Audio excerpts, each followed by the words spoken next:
সোনাইয়ের ছোট মাসি সোনাইকে একটা চুড়িদার তৈরি করে দেবে, তাই তার মাপগুলো নিলাম আর ওকে পাঠিয়ে দিলাম মাপের সাইজগুলো।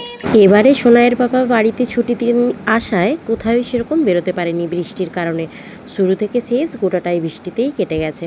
ছুটিতে বাড়িতে আসার ওই 1-2 দিন মতো বৃষ্টি হয়নি। সেই 1-2 দিনেই যেখানে ঘোরা হয়েছে সেইটুকুই শেয়ার করব তোমাদের সাথে।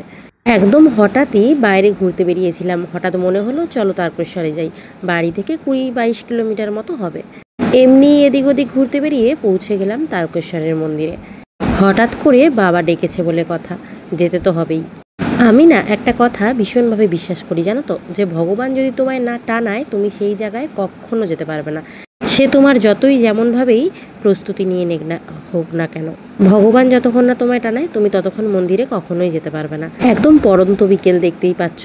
এবারে একদমই হঠাৎ করে বেরিয়ে পড়েছিলাম, আর এত সুন্দরভাবে ভগবানের দর্শন দিয়ে পুজো দিয়ে বাড়ি ফিরেছিলাম, সে কথা পরের ভিডিওতেই শেয়ার করছি।